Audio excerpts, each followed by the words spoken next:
পাপাত্তা বের হয়ে আয়, বের হ। মুমিনের আত্মা যেমনি ডাক দেওয়ার সাথে সাথে স্মুথলি বের হয়েছে, কাফের আর মুশরিক ইসলাম বিরোধীদের আত্মা কি এরকম তাড়াতাড়ি বের হবে নাকি? আত্মা একবার ডানে দৌড় মারে, একবার বাঁয়ে দৌড় মারে, সামনে মারে, পেছনে মারে, আত্মাটা শুধু ছোটাছুটি করে। এবার মালাকুল মাউত গায়ে যত জোর আছে টেনে টেনে টেনে হিচড়ে আত্মাটারে বের করে নিয়ে আসে। একটা জীবিত ছাগলকে জবাই না করে তার চামড়া দেহের এক জায়গা থেকে উল্টো দিকে টেনে হিচড়ে বের করলে সে যতটা ব্যথা পায় এর চেয়ে বেশি ব্যথা কষ্ট দিয়ে ইসলাম বিরোধীদের রূহ কবজ করা হয়। সূরার নাম সূরাতুত তাকাসুর। সূরার নাম কি? তাকাসুর মানে বেশি বেশি চাওয়া। মানুষের স্বভাব হচ্ছে মানুষ বেশি বেশি চায়। রব্বুল আলামিন বলেন, আলহাকুমুত তাকাসুর হাত্তা যুরতুমুল মাকাবির। দুনিয়ার লোভ লালসা তোমাদেরকে পাগল বানিয়ে দিয়েছে। গাফলতি পাগলামি কোনোদিন তোমাদের থামবে না যতদিন না তোমরা কবরে ঢুকবা। কার কথা? কবরে আমাদের ঢুকাই লাগে। বাঁচার কোনো উপায় আছে? একদিন মাটির ভেতরে হবে ঘরে মন আমার, কেন বান্ধ দালান ঘর? প্রাণ পাখি উড়ে যাবে পিঞ্জর ছেড়ে, ধরা ধামে সবই রবে তুমি যাবে চলে। বন্ধু বান্ধব যত মাতা পিতা দ্বারা সুত সবই হবে তোমার পরে মন আমার, কেন বান্ধ দালান ঘর? একদিন মাটির ভেতরে হবে ঘরে মন আমার, কেন বান্ধ দালান ঘর? ঠিক কি না? মাটির ভেতরে আমাদের যাওয়াই লাগবে, বাঁচার কোনো উপায় আছে? এজন্য রব্বুল আলামিন বলেন, দুনিয়াতে বেশি বেশি লাগবে, আরো বেশি চাই। এই প্রাচুর্যতার লোভ, সম্পদের লোভ, ক্ষমতার লোভ তোমাদেরকে একেবারেই গাফেল বানিয়ে দিয়েছে। আখিরাতকে একেবারে বেমালুম তোমরা ভুলে গিয়েছো। তোমাদের গাফলতি কমবে না যতদিন না তোমরা কবরের ভিতরে ঢুকবা। ঠিক কি না? কবরে ঢুকার আগ পর্যন্ত এই যে আমাদের আরো চাই, আরো চাই, আরো লাগবে, এটা কোনোদিন কমবে না। একমাত্র কবরই পারে আমাদেরকে স্তব্ধ করে দিতে, আমাদেরকে থামিয়ে দিতে পারে শুধুমাত্র কেবলমাত্র কবর। চিল্লায় বলেন ঠিক কিনা? ওই কবরে ঢোকার আগ পর্যন্ত খালি হাত পাতে, আরো দাও, আরো দাও। যারা হাত পাতে এদেরকে আরবিতে বলে ফকির। কি বলে? আল্লাহ বলেন তোদের স্বভাব হচ্ছে ফকিরদের স্বভাব। কার কথা?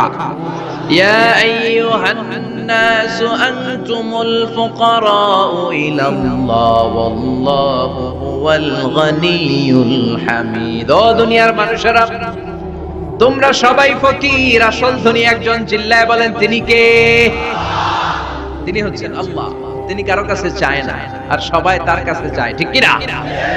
আমাদের স্বভাব আরো চাই, আরো চাই, আরো চাই। এই স্বভাবটা আমাদের পাল্টাতে হবে। আপনি একটু যোগ বিয়োগ দিবেন যে সুখে শান্তিতে, সুখ শান্তি খুব আপেক্ষিক বিষয়। খেয়াল রাখবেন, সুখ শান্তি টাকা দিয়ে কেনা যায় না। এই কথাটা মনে থাকবে। আপনার যদি টাকার পাহাড় হয়, খেয়াল করে বুঝেন, আপনার যদি টাকার পাহাড় হয়, সম্পদের পাহাড় হয়, আপনি গাড়ি কিনতে পারবেন, বাড়ি কিনতে পারবেন, কিন্তু সুখ কিনতে পারবেন না।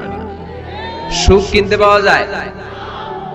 আছে ফেনীতে সুখ এন্টারপ্রাইজ আছে, যে জায়গায় সুখ বিক্রি করে। তাহলে আজকে নিয়ে যাব আমি গাড়িতে কইরা কয়েক কেজি। আছে আছে না, সুখ কিনতে পাওয়া যায় না, এটা আপেক্ষিক বিষয়। আবার আপনার যদি অনেক টাকা হয়, পয়সা হয়, আপনি খেয়াল রাখবেন, আপনি খাট কিনতে পারবেন, দামি কম্বল কিনতে পারবেন, বালিশ কিনতে পারবেন, কিন্তু ঘুম কিনতে পারবেন না। ঘুম কিনতে পাওয়া যায়? ফেনীতে কেউ বেচে ঘুম? আপনি যদি ডাক্তারের কাছে যেয়ে বলেন, ডাক্তার সাহেব আমারে 5 কেজি ঘুম দেন, ডাক্তার কইবে ধুর মিয়া আমারই ঘুমে ধরেন, আমারই মাঝে মাঝে টেনশনের চোটে ঘুম আসে না, আপনারে কি দিব ঘুমের? তো এইজন্য ঘুম কিনতে পাওয়া যায় না। খেয়াল রাখবেন, সুখ শান্তি এগুলো আল্লাহর দান। অল্পেও সুখ থাকতে পারে। ঠিক কিনা? আপনি বিশ্বনবীর জীবনী পড়ে দেখেন, বিশ্বনবী অল্প খেতেন, অল্প পড়তেন, অল্প জমাতেন, আর অল্পের ভিতরে সুখ দিয়েছে কে? টাকা যার বেশি, দুঃখ তার বেশি। টাকা যার বেশি, কষ্ট তার বেশি। টাকা যার বেশি, টেনশন তার বেশি। আপনি খেয়াল করে দেখেন যারা বড় বড় ভিআইপিস এন্ড সিআইপিস, অনেকদের সাথে আমাদের পরিচয় আছে তো ফ্যামিলিগত অনেক বিষয় আমরা কিছুটা জানি। সুখ নাই, শান্তি নাই, খালি কষ্ট আর ব্যারাম। আর কি ব্যারাম? আরাম আছে ইসলামের ভিতরে। আপনি অল্প খেয়ে অল্প পড়ে শুকর গুজার হবেন, এটার ভিতরে শান্তি আর আরাম ঢুকাই দিয়েছে কে? আপনি খুঁজে দেখবেন যে অনেক কোটি টাকার মালিক, এদেরকে সিআইপি বলে। বড় শিল্পপতিদেরকে কি বলে? CIP, commercially important person. এদের জন্য এয়ারপোর্টে একটা লাউঞ্জ থাকে, এয়ারপোর্টের ভিতরে আলাদা লাউঞ্জ, দেখবেন বড় করে লেখা সিআইপি লাউঞ্জ। আমার পরশুদিন প্রোগ্রাম ছিল ফরিদপুরে, তো ফরিদপুর থেকে আবার আমি রাতে চলে এসেছি, সকাল 8টার ফ্লাইটে এসেছি চট্টগ্রামে। তো ওখানে এখন সোশ্যাল মিডিয়ার কল্যাণে আমাদেরকে অনেকে চিনে, তো ওখানে যত সিকিউরিটি আছে, গোয়েন্দার লোক আছে, সবাই আমাকে ধরছে যে হুজুর আপনি এখানে না বসে আপনি সিআইপিস দের রুমে চলেন। আমি কই ভাই আমি তো সিআইপি না, আমি মাফও চাই দোয়াও চাই। বলেন না আপনি আসেন। তো সিআইপি হচ্ছে কমার্শিয়ালি ইম্পর্টেন্ট পারসন, এদেরকে বলে সিআইপি। তো এরকম অনেক সিআইপি দেরকে আমরা চিনি, ঘরে সুখ নাই, শান্তি নাই, স্বামী স্ত্রীর মধ্যে ভালোবাসা নাই, আছে মানিল, ধরাধরি, কাটাকাটি, মারামারি। ছেলে মেয়েদের সাথে সুখ নাই, শান্তি নাই, ছেলে কথা শোনে না, ছেলে টানে গাঞ্জা, আছে না নাই? মেয়ে করে পরকিয়া, মা দেখে কিরণমালা। এইটা কি কোনো সংসার? এটা জাহান্নামের টুকরা। আচ্ছা এবার আসেন অল্প পয়সার মানুষ যারা ফ্যাক্টরিতে কাজ করে, রিকশা চালায়, কুলি মজুর, দেখেন এদের রোগ বালাই নাই, কষ্ট নাই, ঘরে শান্তি, নিজেও নামাজ পড়ে, আবার ফ্যামিলিতে যারা আছে ওরাও নামাজ পড়ে, ছেলেটাও নামাজ পড়ে, মেয়েটাও নামাজ পড়ে, ছেলেটাও সূরা ফাতিহা পড়ে, মেয়েটাও পড়ে, আলহামদুলিল্লাহ বলে। এটারে সুখ বলে। সুখ চিনে নিয়ে যান, এটারে টাকা দিয়ে কিনতে পাওয়া যায় না। যারা ধনী, এই সিআইপিস দের টেনশন বেশি, এদের রোগ বেশি, এমনকি এরা খেতেও পারে না। ডাক্তার তাদেরকে খুবই রেস্ট্রিক্টেড একটা ডায়েট প্রেসক্রাইব করে। ডাক্তাররা বলে আপনি গোশত খাবেন না, মাছ খাবেন না, আপনি খাসি খাবেন না, চিংড়ি খাবেন না, শুধু খাবেন ঘাস, শুধু খাবেন সবজি, ভেজিটেবল। খুবই রেস্ট্রিক্টেড ডায়েট। ভেজিটেবল খেতে পারে, অল্প লিমিটেড কিছু ভাত খেতে পারে, রুটি খেতে পারে। তার মানে খাওয়াতে সুখ নাই, ফ্যামিলিতে সুখ নাই, রাতে চোখে ঘুম নাই, ঠিক কিনা? ঘুমের ট্যাবলেট 4টা 5টা খেয়ে এরা ঘুমাতে যায়, এরপর লাফ দিয়ে ওঠে, আছে না নাই? কিন্তু ঘুমের জন্য যে ট্যাবলেট লাগে এটা রিকশাওয়ালারা জানেই না। সুবহানাল্লাহ পড়ে। দিস ইজ কল্ড পিস, এটার বলে শান্তি। এই শান্তি দেওয়ার মালিক কে? এজন্য রব্বুল আলামিন বলেন আল্লাহকুমুত তাকাসুরু হাত্তা যুরতুমুল মাকাবির। দুনিয়ার লোভ লালসা তোমাদেরকে পাগল বানিয়ে দিয়েছে। এই পাগলামি কমবে না যতদিন না কবরে ঢুকো। কবরে ঢোকার আগ পর্যন্ত চাই আরো লাগবে, এই মানসিকতা মানুষের থামবে না। মানুষ শুধু কম্পিটিশন করতে পছন্দ করে, ওর 5 তলা আমার লাগবে 10 তলা। কম্পিটিশন আছে না নাই? ফেনী শহরে আগে 10 তলা কোনো বিল্ডিং ছিল 20 বছর আগে, কথা বলেন, এখন আছে না নাই?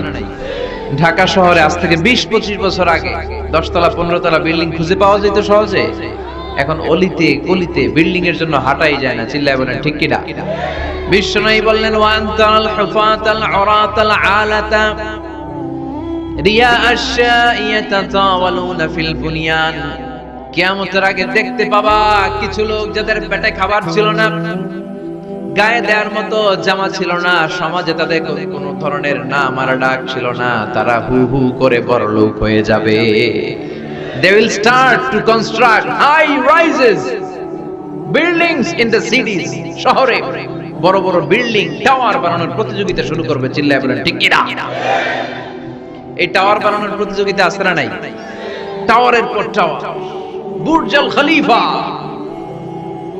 Petronas twin tower, Zamzam tower, Kingdom tower, Shanghai tower, গোটা বিশ্বব্যাপী লম্বা লম্বা টাওয়ার গুলো আছে না নাই? তার মানে মানুষের এই প্রতিযোগিতামূলক চিন্তাধারা, মেন্টালিটি কখনো কমবে না যতক্ষণ না সে কবরে ঢুকে। চিল্লায় বলেন ঠিক কিনা? আপনি গোটা বিশ্বব্যাপী যদি খেয়াল করেন যারা বড় বড় ধনকুবের আছে, বর্তমান পৃথিবীতে সবচেয়ে বড় ধনী লোকটার নাম কি চিনেন আপনারা ওনাকে? কি নাম? কত টাকার যে মালিক সে নিজেও জানে না। তার পকেট থেকে যদি এক বান্ডিল টাকা পড়ে যায়, এই টাকাটা উঠাতে তার যত সময় লাগবে, এটা না উঠায় যদি সে হাঁটে, তার মেধার আইডিয়া গুলোকে কাজে লাগালে এর চেয়ে বেশি টাকা আরো জেনারেট হয়ে যাবে। কি পরিমাণে টাকার মালিক সে! বারেন ওয়াফেদ বারেন, কি নাম ওর? আল্লাহু আকবার। কত টাকার মালিক সে নিজেও জানে না। প্রিন্স ওয়ালিদ বিন তালালের নাম শুনেছেন? সৌদি ধনকুবের। সৌদি বর্তমান যে বাদশা, তার আগের বাদশার ভাগিনা, কিংডম হোল্ডিং কোম্পানির মালিক। তার একটা প্লেন আছে, পার্সোনাল জেট প্লেন, যেটা 70% মেড অফ গোল্ড। একটা বিমান, যে বিমানের 70% স্বর্ণ দিয়ে বানানো। নাউজুবিল্লাহ পড়বেন না? আমার ব্রুনাইতে একটা প্রোগ্রাম ছিল, পৃথিবীর সবচাইতে বড় যে প্যালেস, রাজপ্রাসাদ, এটার নাম হচ্ছে ইস্তানা নুরুল ইমাম। প্রায় 2000 কক্ষ আছে ওটার ভেতরে। ওই রুমগুলোর ভেতরে যে কমোড আছে, টয়লেটের কমোড, এগুলো মেড অফ গোল্ড, স্বর্ণ দিয়ে বানানো। নাউজুবিল্লাহ কইবেন না? এই ইস্তানা নুরুল ইমানের মালিক হচ্ছে ব্রুনাইয়ের সুলতান হাসান আল বলখিয়া। তার সংগ্রহে 500টা রোলস রয়েস গাড়ি আছে। কয়টা?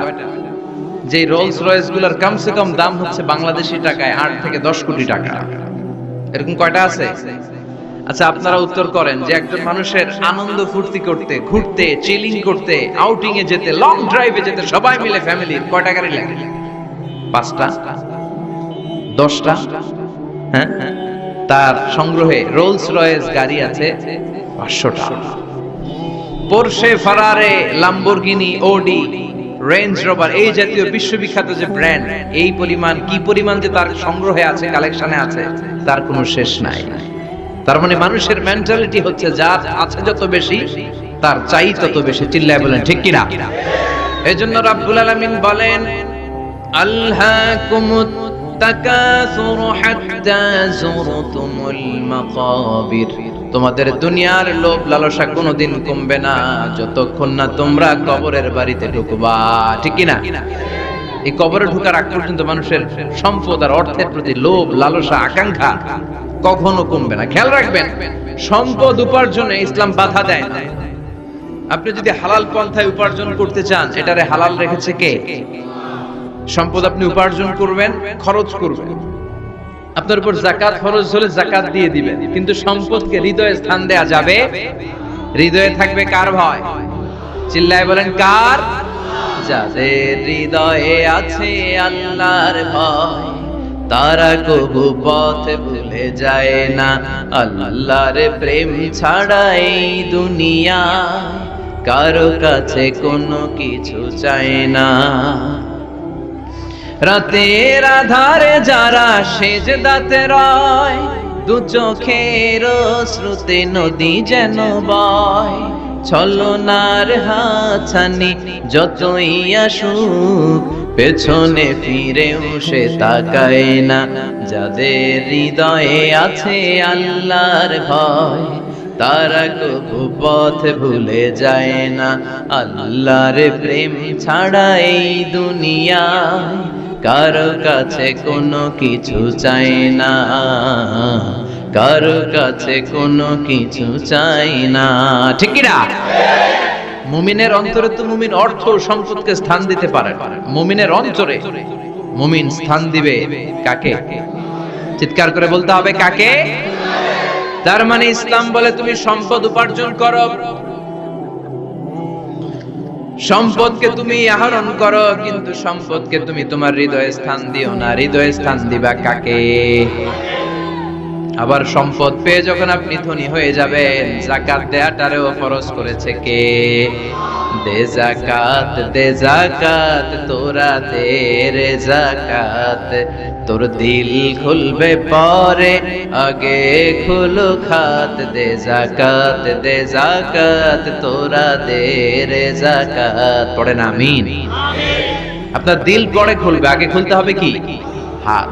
হাত যাদের খোলা তাদেরকে পছন্দ করে কে?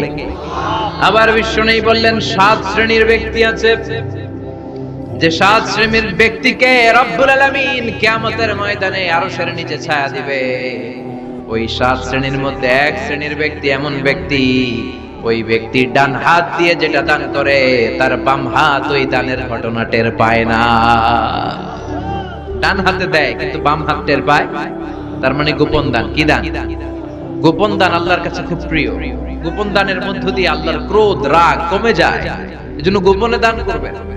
আপনি মাহফিলে লোক দেখি 1 লক্ষ টাকা দিলেন, 10 লক্ষ, এটার মধ্যে যদি রিয়া থাকে, শো অফ, লোক দেখানো মানসিকতা থাকে, এটা হয়ে যাবে হাবা মানসুরা, মিজানের পাল্লা এটার কোনো ওজন হবে না।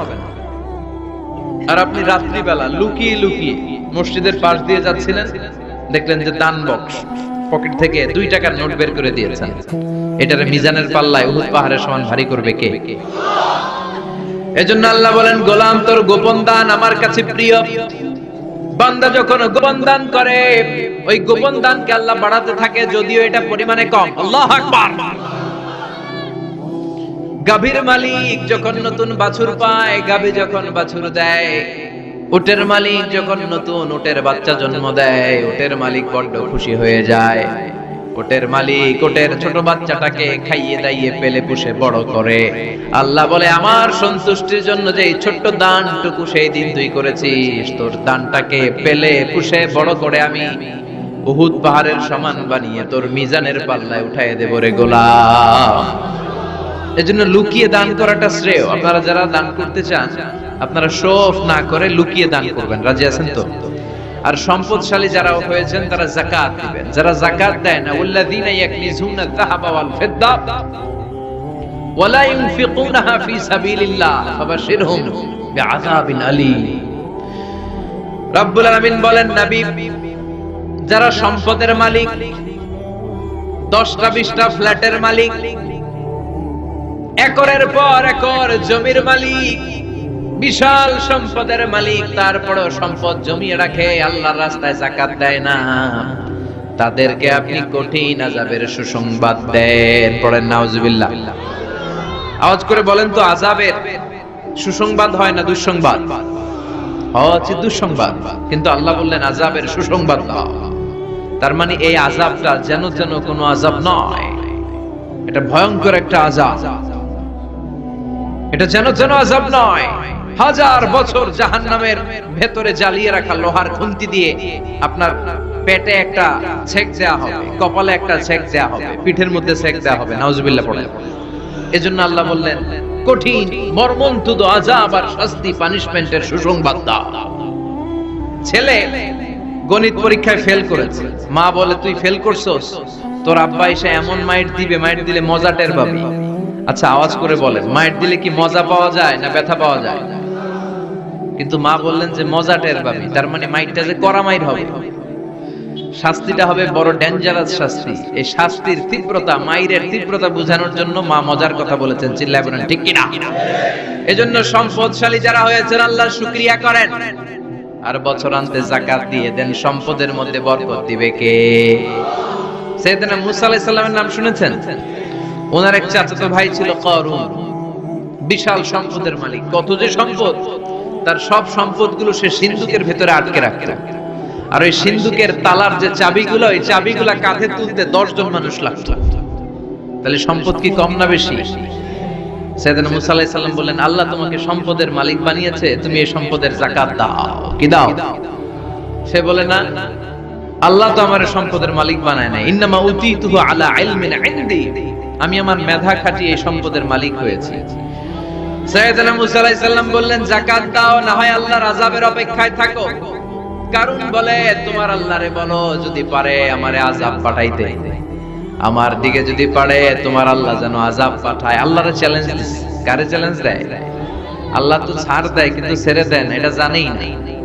আল্লাহ কি দেয় কি দেয় না, এই কথাটা মনে রাখতে পারবেন?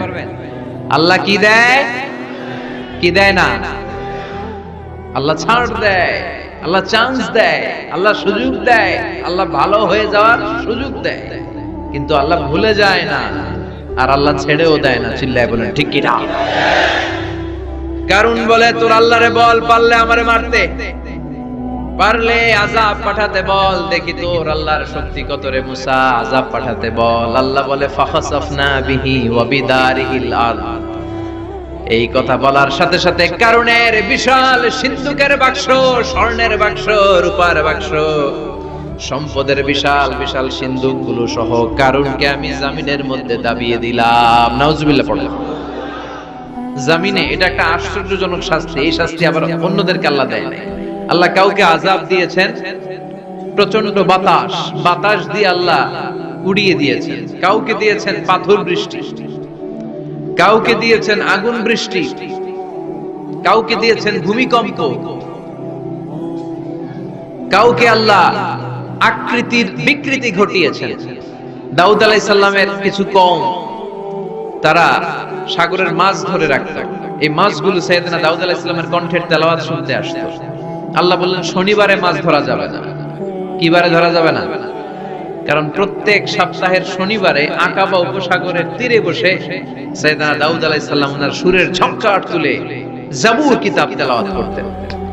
আমাদের কোরআনে সূরা আছে 114টা, আর ওনার জাবুর কিতাবে ছড়া ছিল 150টা। আমরা পড়ি সূরা, ওনারা পড়তেন ছড়া। সুবহানাল্লাহ কইবেন না? তো ওনার গলায়ও সুর, আবার ওটা ছড়া, গাইলে কত সুন্দর লাগে। উনি আকাবা উপসাগরের পাশে বসে ছড়াগুলো তেলাওয়াত করতেন, শিক্ষণীয় ইসলামিক ছড়া। আর এই ছড়ার সুরে মুগ্ধ হয়ে সাগরের মাছগুলো সাগর ছেড়ে দিয়ে ডাঙ্গায় চলে আসতো। আল্লাহ বললেন দাউদের উম্মত খবরদার, শনিবারে মাছ ধরা যাবে না। রবি থেকে শুরু করে শুক্রবার পর্যন্ত ধর, নিষিদ্ধ হচ্ছে শনিবারে। আদেশটা কার? নির্দেশনা কার? মানার দরকার আছে না নাই? দাউদ আলাইহিস সালামের কওম একটু বুদ্ধি করলেন। ওরা মনে মনে বুদ্ধি করলেন যে আল্লাহ শনিবারে ধরতে নিষেধ করছে, আমরা ধরবো না। শনিবারে আমরা জাল দিয়ে বেরি দিয়ে রাখি। কি করব? জাতে মাতাল তালে ঠিক। শনিবারে ধরা যাবে না। একে অপরের বলতেছে এই খবরদার, শনিবারে মাছ ধরবি না। নিষেধ করছে কে? শনিবারে মাছ ধরা যাবে না। সবগুলো মাছ সাগর ছেড়ে দিয়ে যখন ডাঙ্গায় চলে এসেছে, ওরা শনিবারে এই মাছগুলো ধরে না, ওরা বেরি দিয়ে রাখে যাতে যেতে না পারে। শনিবার শেষ, ওরা সময়ের দিকে তাকায় থাকে, রবিবার শুরু হইলেই মাছ ধর। আছে না নাই? ও মিয়া, ওরা কৌশল করলে আমার আল্লাহর কি কৌশল জানা নাই? আল্লাহ বললেন কুনু কিরাদাতান খাসিন, তারা অভিশপ্ত বানর হয়ে যায়। আল্লাহ এক একজনকে এক এক শাস্তি দিয়েছে, কিন্তু এই কারুনকে দিয়েছে ভিন্নতর একটা শাস্তি। সমুদয় সম্পদ সহ আল্লাহ তাআলা কারুনকে মিশরের ফায়ুম জেলার মাটিতে দাবিয়ে দিয়েছে। কারুনের পা পর্যন্ত দেবে যায়। কারুন ভাবছে উঠে যাবে, কোমর পর্যন্ত দেবে যায়। কারুন ভেবেছে কিছু হবে না, আমার গায়ে অনেক শক্তি, আমি পার পেয়ে যাব। গলা পর্যন্ত যখন দেবে যায়, কারুন কয় মুসা সব সম্পদ তোর, আর তোর আল্লাহর লইয়া যা, আমারে ছাইরা দে। সব সম্পদ তোর মুসা, সব তোর, গাড়ি তোর, বাড়ি তোর, সিন্ধুকের বাক্সগুলা তোর আর তোর আল্লাহর, আমারে খালি ছাইরা দে, আমি বাঁচতে চাই। আল্লাহ ছাড় দেয় কিন্তু ছেড়ে দেয় না। কারুনের সেদিন আল্লাহ ছেড়ে দেয় না। ফেরাউনরে অনেক ছাড় দিয়েছে, ছেড়ে দেয় নাই। এজন্য আল্লাহর সাথে অধ্যত্বপূর্ণ আচরণ যারা করে, আল্লাহ তাদেরকে ছাড় দেয় কিন্তু কঠিন কালেও ছেড়ে দেয় না। চিল্লায় বলেন ঠিক কি না? কারুনকে জমিনের মধ্যে দাবিয়ে দেয়া হলো, সম্পদ সহ জমিনের মধ্যে। আল্লাহ কারুনকেও দাবালেন, কারুনের সম্পদও দাবালেন, গোটা বিশ্বের মানুষের চোখে আঙ্গুল দিয়ে দেখানোর জন্য কারুনের একটা ছোট্ট বাড়ি আল্লাহ রেখে দিলেন। সুবহানাল্লাহ। মনোযোগ আছে আপনাদের? তাকবীর পড়েন, লিল্লাহি তাকবীর। এই যাকাত যদি না দেন, আপনার এই আদরের সম্পদগুলো, ব্যাংক ব্যালেন্স, আপনার প্রাইস বন্ড, আপনার ফ্ল্যাট গুলো, আপনার একর একর জমিগুলো কিয়ামতের দিন কি হবে জানেন? সুজাআন আকরা, টেকো সাপ। সাপের মাথায় চুল হয় জানেন? এই যে ফানা ধরে না, এইটা হচ্ছে সাপের মাথা। এইখানে সাপের মাথায় কিছু পশম হয় আর চুল হয়, কিন্তু যেই সাপ বেশি বিষাক্ত, বিষের খেলায় ওই চুল পড়ে যায়। এই জায়গায় চুল। আবার দেখতে যায় না আজকে সাপ ধরে একেবারে শেষ করে দিবে। তো আল্লাহ যে সাপগুলো দিয়ে আমাদেরকে পানিশমেন্ট দিবে, এগুলো তো দুনিয়ার সাপের মতো, তাই না? এগুলো মনে হয় অ্যানাকোন্ডার মতো, C snake, rattle snake, king cobra, black mamba, Python, এই জাতীয় সাপ না, সুজাআন আকরা, টেকো সাপ, মাথায় চুল নাই, এক একটা ছোবলে আপনার পুরো দেহটা ভেনোমাস হয়ে যাবে, পয়জনাস হয়ে যাবে, এক ছোবলে দেহটা 70 গজ জমিনের নিচে চলে যাবে। এজন্য যাকাত দেয়ারে আবশ্যক করে দিয়েছে কে?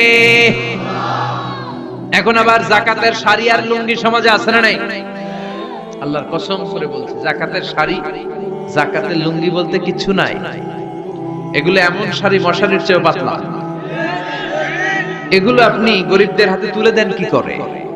এই ঠাট্টা করার স্পর্ধা আপনাকে কে দিয়েছে?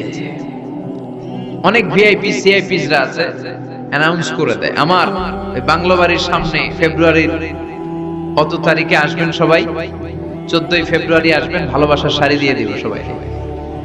তো এই পাতলা শাড়ি নেওয়ার জন্য আসে মহিলা, শাড়ি দিবে 5000, মানুষ আসছে 1 লাখ, পদপৃষ্ট হয়ে মারা যায়, এরকম আছে না নাই?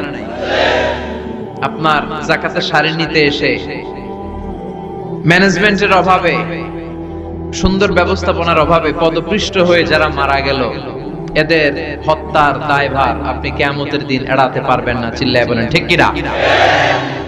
যাকাত এসেছে দারিদ্র বিমোচনের জন্য, to wipe out the poverty from the society, সমাজ থেকে আপনি দারিদ্রতাকে ঝাড়ু পেটা করে বিদায় করবেন, এজন্য এসেছে যাকাত। একজন লোককে যখন আপনি যাকাত পে করবেন, এমন পরিমাণে যাকাত আপনি তাকে দিবেন যে তার জন্য আর অন্য কোথাও যাকাতের লাইনে যে হাত পাতা না লাগে। কথা বুঝতে পেরেছেন? এজন্য যাকাতের শাড়ি, যাকাতের লুঙ্গি কোনোদিন দিবেন না। আপনি 10,000 জনকে দেওয়ার দরকার নেই, আপনি 10 জনকে দেন, 10টা সিএনজি কিনে দেন, তাদের ঘরে যদি কর্মক্ষম ছেলে পেলে থাকে অটো রিকশা কিনে দেন, সিএনজি কিনে দেন, একটা অস্ট্রেলিয়ান গাই কিনে দেন, দুধ বিক্রি করে ফ্যামিলিটা চলবে, ঠিক কিনা? আপনি একটা চায়ের টং দোকান করে দেন, একটা ঝালমুড়ির দোকান করে দেন, তাহলে তার এই কাজের মধ্য দিয়ে তার পুরো ফ্যামিলিটা লিড করতে পারবে। চিৎকার করে বলেন ঠিক কিনা? এইভাবে যাকাত দিতে রাজি আছেন তো? আপনাদের মধ্যে থেকে যদি কারো যাকাত ফরজ না হয়, আপনাদের আত্মীয় স্বজনদের মধ্যে যাদের যাকাত ফরজ হয়েছে, এই মেসেজটা পৌঁছে দিতে হবে। রাজি আছেন? রাজি আছেন? এজন্য রব্বুল আলামিন বলেন, আলহাকুমুত তাকাসুরু হাত্তা যুরতুমুল মাকাবির, দুনিয়ার লোভ কোনোদিন তোমাদের কমবে না যতদিন না তোমরা কবরে ঢুকো। কবরে ঢোকার আগ পর্যন্ত আমাদের লোভ কমবে? চিল্লায় বলেন কমবে না। আমরা এই দুনিয়াটাকেই সব মনে করি, আসলে এটা কি সব? কথা বলেন, আসলে এটা সব না। আমরা চাক্ষুষ যখন মালাকুল মাউতকে দেখতে পাবো, তখন আমাদের টনক নড়বে। আমরা প্রত্যেকেই কিন্তু মালাকুল মাউতকে দেখব, বিশ্বাস হয়? প্রত্যেকেই আমরা দেখব, ভালো হলেও দেখব, খারাপ হলেও দেখব, নিজ চোখে আমরা মালাকুল মাউতকে দেখতে পাবো, আর আমাদের রূহ তিনি কবজ করে নিয়ে যাবেন। চিৎকার করে বলেন ঠিক কিনা?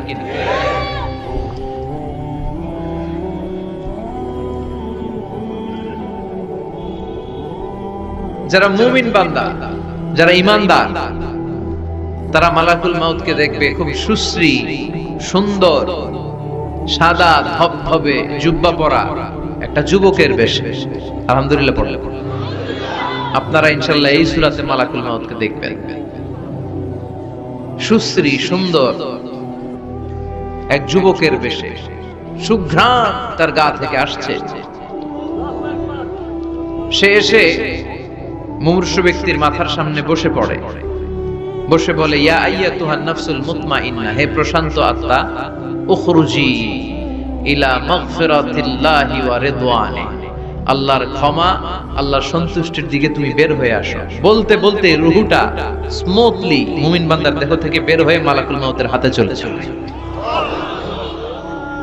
কাফান মিন আকফানিল জান্নাহ, হানুত মিন হানুতিল জান্নাহ, জান্নাতের হানুত এনে, কাফন এনে মালাকুল মাউত এটাকে খুব সম্মানের সাথে, আমরা বাঁচলেও যেমনি সম্মানিত, আমরা মরে গেলেও। রব্বুল আলামিন বলেন, ওয়ালাকাদ কাররামনা বানি আদম, আমি বনি আদমকে সম্মানিত করেছি, বেঁচে থাকলেও মানুষ সম্মানিত, মরে গেলেও সম্মানিত, ঠিক কিনা? বিশ্বনবী দেখলেন একটা লাশ নিয়ে যাওয়া হচ্ছে, পেছনে পেছনে অনেক মানুষ, লাশ বহনকারী মানুষগুলোরে দেখে বিশ্বনবী সাহাবাদের সাথে বসা ছিলেন, হঠাৎ বিশ্বনবী দাঁড়িয়ে গেলেন, সাহাবারা বললেন, নবী ইন্নাহু ইয়াহুদি, এইটা তো ইহুদির লাশ, আপনি দাঁড়ালেন কেন, আপনি বসেন। বিষ্ণু বললেন, আওয়ালাইসাত নাফসান, হোক না ইহুদির লাশ, এটা কি মানুষ না? সুবহানাল্লাহ পড়ে। কি নবী ছিলেন! মানবতা, হিউম্যানিটি কাকে বলে তিনি গোটা বিশ্বের মানুষের চোখে আঙ্গুল দিয়ে শিখিয়ে গিয়েছেন। বিষ্ণু বললেন, এটা মানুষ, মানুষকে আমি অনেক সম্মান দান করেছি। I have dignified the status of the sons of Adam. আমি আদম আলাইহিস সালামের সব সন্তানকে সম্মানিত করেছি। চিল্লায় পড়েন সুবহানাল্লাহ। আল্লাহ আমাদের সম্মান এত বাড়িয়েছে যে নূরের ফেরেশতারাও এই মানুষকে সেজদা দিতে বাধ্য হয়েছে, ঠিক কি না? তুমি মাটির আদমকে প্রথম সৃষ্টি করিয়া ঘোষণা করিয়া দিলে শ্রেষ্ঠ বলিয়া, তাই তো নূরের ফেরেশতা করে আদমকে সেজদা, ঠিক কি না? তাই তো নূরের ফেরেশতা করে আদমকে সেজদা, সবার চেয়ে সম্মান দিলে মাটির আদমকে। আল্লাহু আল্লাহু তুমি জাল্লে জালালুহু, শেষ করা তো যায় না গে তোমার গুণগান। আল্লাহু আল্লাহু, সুবহানাল্লাহ পড়েন। তার মানে মানুষের সম্মান আছে না নাই? এই মুমিন বান্দাকে আল্লাহ এত সম্মান দেয়, মালাকুল মাউত পুরুষের আকৃতিতে আসে, যুবকের আকৃতিতে আসে, ধবধবে সাদা জুব্বা পরে জান্নাতি কাফনে করে রূহটা নিয়ে ইল্লিনে চলে যায়। আল্লাহ আমাদের মৃত্যুটা যেন এরকম ঈমানের মৃত্যু হয়। আরো জোরে পড়েন আমিন। আর যারা কাফের, আহলুশ শিমাল, বামপন্থী, ইসলাম বিরোধী, এরাও মালাকুল মাউতকে দেখে, তবে ভয়ঙ্কর আকৃতিতে দেখে, ভয়ঙ্কর। যত কুৎসিত হতে পারে একজন মানুষের চেহারা, যত দুর্গন্ধ বেরোতে পারে একজন লোকের দেহ থেকে, এরকম ভয়ঙ্কর অগ্নিমূর্তি নিয়ে মালাকুল মাউত তার কাছেও আসে, সেও দেখে। তবে এসেই মালাকুল মাউত ত্রাস সৃষ্টি করে। কি সৃষ্টি করে? আপনারা হাইওয়েতে বাসে করে ঢাকায় যেতে কখনো ডাকাতের কবলে পড়েছেন? কেউ কেউ কেউ হয়তো পড়েছে। ডাকাতরা কি করে জানেন? ডাকাতরা সংখ্যায় কম, পড়েছে, অনেকে পড়েছে, তাদের অভিজ্ঞতা আছে।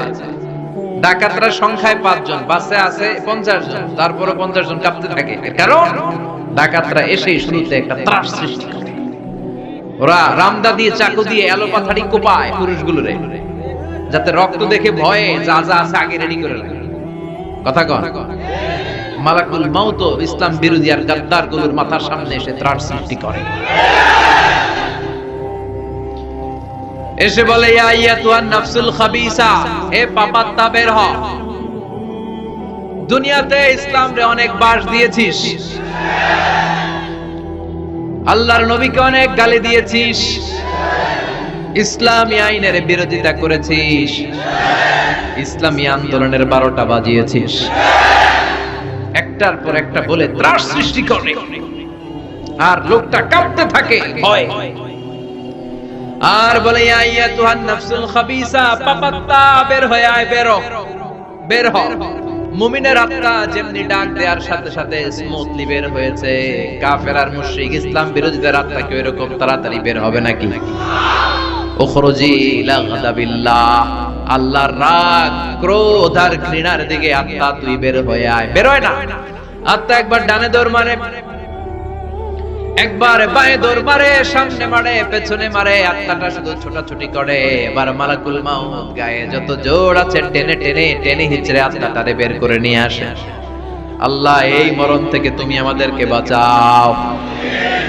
একটা জীবিত ছাগলকে জবাই না করে তার চামড়া দেহের এক জায়গা থেকে উল্টো দিকে টেনে হিচড়ে বের করলে সে যতটা ব্যথা পায়, এর চেয়ে বেশি ব্যথা কষ্ট দিয়ে ইসলাম বিরোধীদের রূহ কবজ করা হয়। এজন্য সেই দিনের অপেক্ষায় আমরা সবাই আছি, ঠিক কিনা?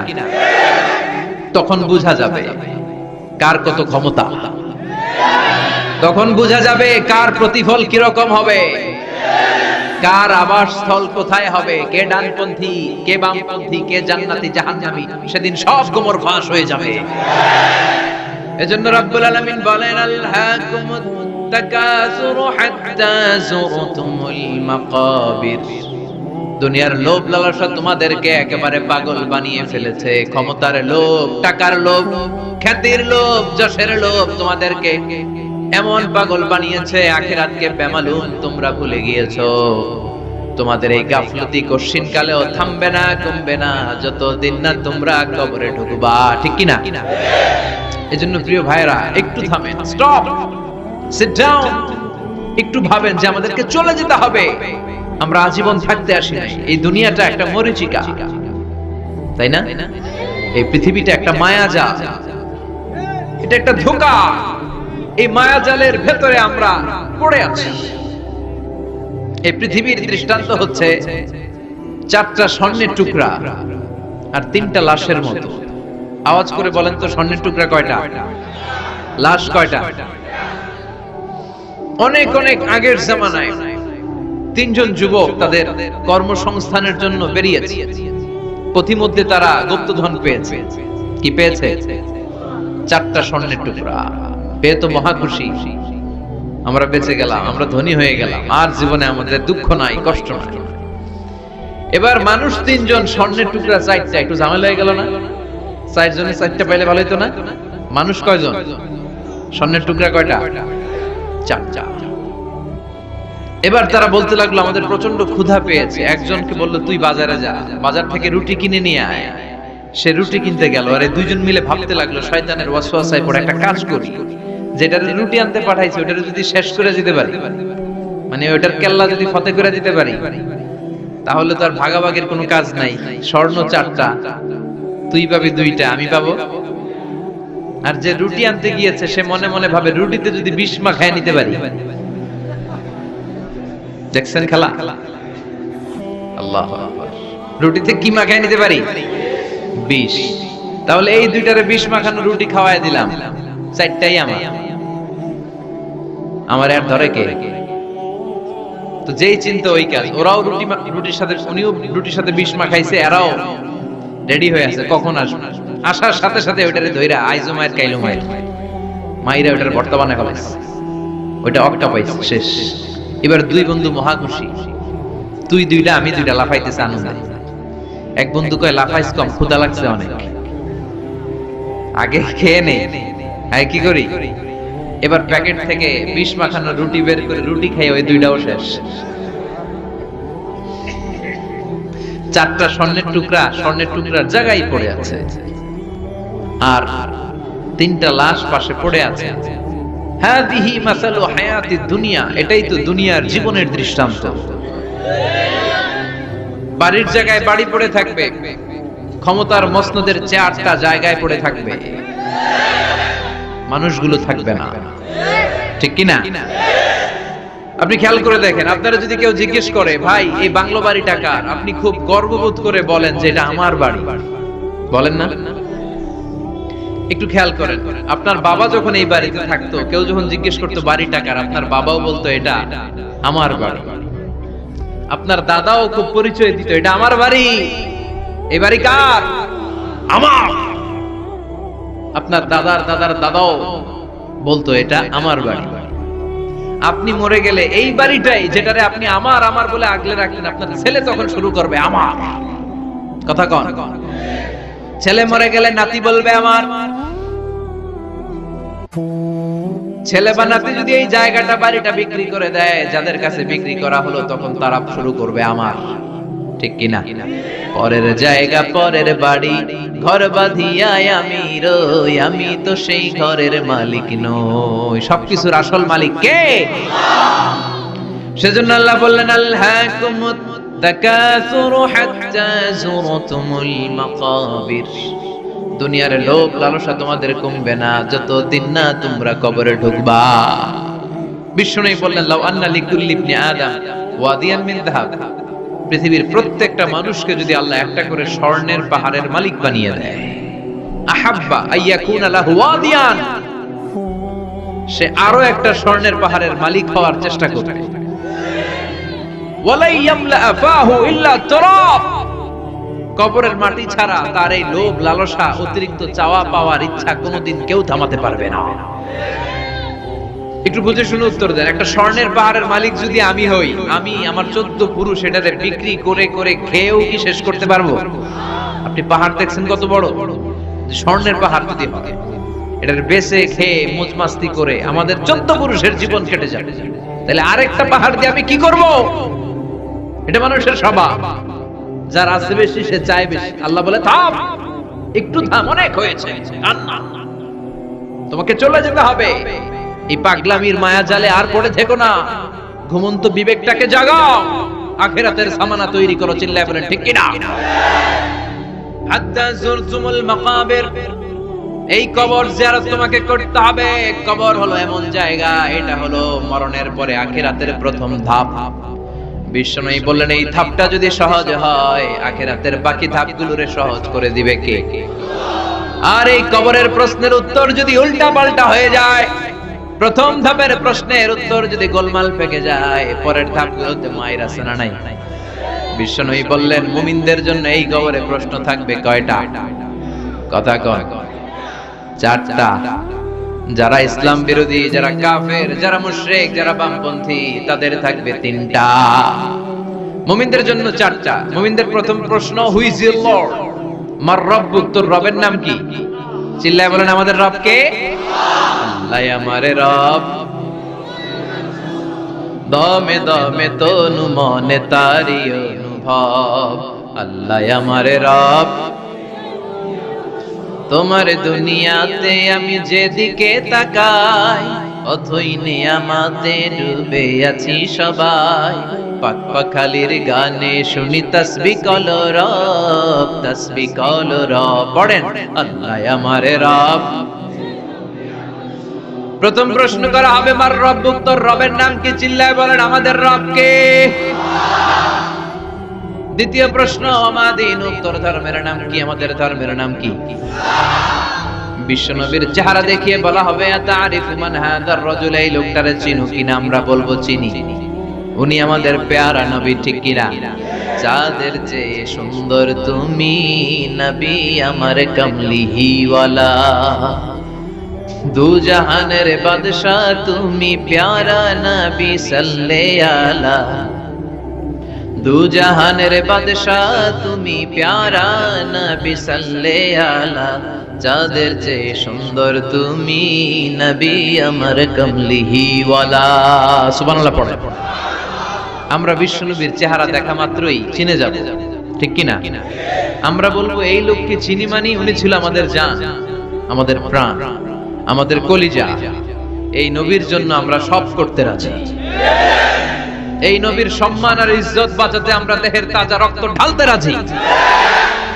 এই নবী আমাদের সব। এই নবীর সুপারিশ ছাড়া আমি জান্নাতে যেতে পারবো না। এই নবীর আমরা চিনি, মানি, উনি তো আমাদের পেয়ারা। এই 3টা প্রশ্নের উত্তর যখন পেরে যাবেন আপনারা ইনশাআল্লাহ, চতুর্থ একটা প্রশ্ন, ওয়ামা ইলমু, হোয়াটস ইউর নলেজ? তুমি কিভাবে শিখলা? তুমি কি নকল করে শিখেছো না জেনে বুঝে? আপনাকে বলতে হবে কোরআন থেকে জেনে, হাদিস থেকে মেনে মেনে আমি শিখেছি। 4টা প্রশ্নের উত্তর যখন আপনি করে ফেলবেন, ফেরেশতারা বলবে আহলান সাহলান মারহাবান বিক, খোশ আমদেদ, সুস্বাগতম, তুমি তো কপালওয়ালা। আলহামদুলিল্লাহ পড়ে। ইফতাহু লাহু বাবুন ইলাল জান্নাহ, তার কবর থেকে জান্নাতের দিকে একটা দরজা খুলে দেয়া হবে। ওয়া ইফসাহু লাহু কবরুহু 70 যিরান, তার কবরটারে 70 হাত লম্বা বানিয়ে দেয়া হবে। ওয়া ইউলবাসু মিন লিবাসি আহলিল জান্নাহ, জান্নাতের 2টা পোশাক তার গায়ের মধ্যে পরিয়ে দেয়া হবে। এরপরে ফেরেশতারা বলবেন নাম কানাউমিল আরুস, ঘুমাও। বাসর রাতে বর যেমনি কনেকে নিয়ে প্রশান্তির ঘুম দেয়, আনন্দের ঘুম দাও, ঘুমাও। আপনি আরামসে ঘুমাবেন। আলহামদুলিল্লাহ পড়ে। এই ঘুম আপনার ভাঙবে না যতক্ষণ না ইসরাফিলের সিঙ্গার ফুৎকার না আসে। আপনার এই ঘুম আর ভাঙবে। আর যারা ইসলামের বিপক্ষের শক্তি, কাফের মুশরিক, তাদেরকেও বসানো হবে মালাকান আসওয়াদান আজরাকান, নীলাভ চোখ, কৃষ্ণ বর্ণের 2জন ফেরেশতা আসবে। এদের চোখ থাকবে নীল, গায়ের রং কালো। দেখতে কেমন লাগবে রে ভাই? আল্লাহু আকবার। এসে বলবে বস, আনসার দে, মার রব্বুক, তোর রব কে? ও আল্লাহ জানবে না। ও বলবে লা আদ্রি, আমি কিছু জানি না,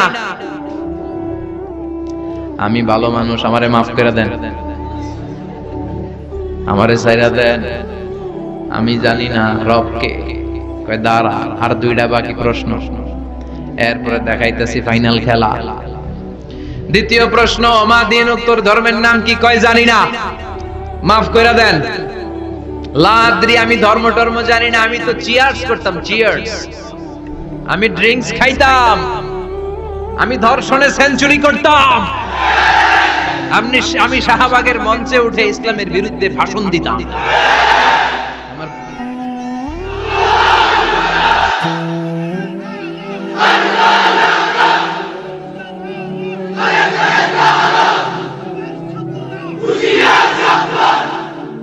সে পাগলের মতো বলবে, লাদ্রি, আমি কিছু জানি না, আমি কিচ্ছু মনে করতে পারছি না, কে আমার রব? আমার কিছু মনে নাই, আমার জীবনটা আমি ডেডিকেট করেছি ইসলামের বিপক্ষে, আমার জীবনটা আমি শেষ করেছি কোরআনের বিপক্ষে। দুইটা প্রশ্ন শেষ, বাকি কয়টা? এবার বিশ্বনবীর চমৎকার নূরানী চেহারাটা দেখিয়ে বলা হবে, আতারিফু মান হাদার রাজুল, এই লোকটারে চিনো নাকি? সে বলবে, আমি এই লোকটারে চিনি না, আমার দলের লোকেরা যা করত, নাস্তিকরা যা করত, আমিও তাই করতাম। সবাই লোকটারে গালি দিত, আমি ওই লোকটারে গালি দিতাম। আমি এই নবীর বিরুদ্ধে ব্লগের মধ্যে উল্টা পাল্টা লিখতাম। আছে না নাই? ফেরেশতারা বলবে, লা তারাইতা ওয়ালা তারাইতা, তুই তো পোড়া কপাল, তুই তো একটা প্রশ্নের উত্তর করতে পারলি না। ফায়ুতরাকু বিমাতারিক মিন হাদিদ, লোহার হ্যামার দিয়ে এবার পিটিয়ে পিটিয়ে ওর গায়ের গোশতগুলো থেতলে ফেলা হবে। ওয়ায়ুকালু লিল আরদি, জমিনকে বলা হবে, ইলতাইমি, ও কবরের জমিন, কবরের মাটি, দুই দিক থেকে তুই চাপা দে। কি দে? দুই দিক থেকে চাপা মার, এক একটা চাপার চোটে পাথরের হাড়গুলো ভেঙে টুকরো টুকরো হয়ে যাবে। আল্লাহ, এই পরিস্থিতি থেকে, ওই কঠিন বিপদের দিন তুমি আমাদের বাঁচিয়ে দিও। আমরা যেন সবগুলো প্রশ্নের যথাযথ উত্তর করতে পারি, তুমি তৌফিক দাও। এজন্য আল্লাহ বললেন, আল্লাহকুমুত তাকাসুরু হাত্তা যুরতুমুল মাকাবির, তোমাদের লোভ লালসা কোনোদিন কমবে না যতদিন না তোমরা কবরের ভেতরে ঢুকো। এই কবরে আমাদেরকে যেতে হবে, ঠিক কি না? এটা থেকে পালাবার কোনো সুযোগ আছে? কোনোভাবে বেঁচে থাকা যাবে? এজন্য মাঝে মাঝে কবরে যাবেন। কই যাবেন? বিশ্বনবী বলেছেন, নাহাইতুকুম আন জিয়ারাতিল কুবুর, একটা সময় তোমাদেরকে কবর জিয়ারত করতে নিষেধ করেছিলাম, আল আনা ফাজুরুহা ফা ইন্নাহা তুযাক্কিরুল আখিরা, তবে এখন সমস্যা নাই, এখন কবর জিয়ারত করো, কেননা কবর জিয়ারত করলে আখিরাতের কথা স্মরণ করায় দেয় কে? মাঝে মাঝে কবরস্থানে যাবেন আর ভাববেন যে এখানে আমাকে আসতে হবে, চলে যেতে হবে আমাকে, এটা আমার আসল জায়গা। তবে মহিলারা যাবেন না, কারণ মহিলারা লাশ, কবর আর রক্ত দেখলে সহ্য করতে পারে না, তারা বিলাপ শুরু করে দেয়। আছে না নাই?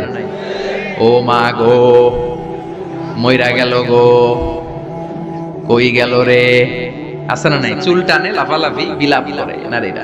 হৃদয় নরম তো, এদের হৃদয় আবার খুব নরম। তো এই জন্য নারীরা কবরে যাবে না, তারা কবরের বাইরে থেকে আপনার আব্বার জন্য দোয়া করে ফেলবে। পুরুষরা যাবে, প্রায় কবরে যাবে।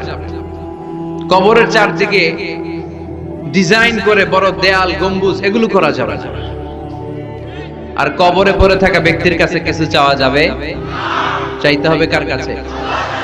ইদা সাআলতা ফাসআলিল্লাহ ওয়া ইদা ইসতাআনতা ফাসতাইন বিল্লাহ, যদি চাইতে হয় কার কাছে চাও? সাহায্যের দরকার, কে সাহায্য পাঠাতে পারে? এজন্য বিপদে আপদে সব সময় কার কাছে চাবো? বিশ্বনবীর কবরের সামনে দাঁড়িয়েও কিছু চাওয়া যাবে? যাবে না, কারণ বিশ্বনবীও চাইতেন কার কাছে? বিশ্বনবী নিজেই চাইতেন আল্লাহর কাছে। এজন্য আমাদেরও চাইতে হবে কার কাছে?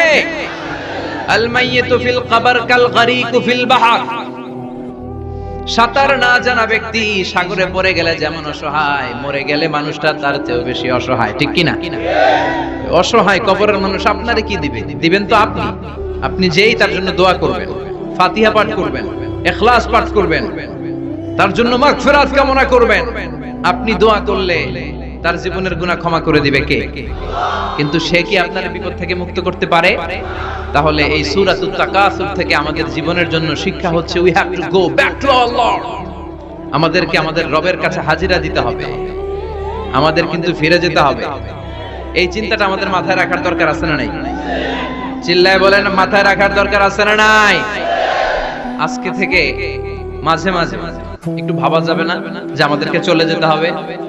সাইয়েদনা ওমর ফারুক বলতেন, মুতু ক্বাবলা আন তামুতু, মরার আগে একবার মরো।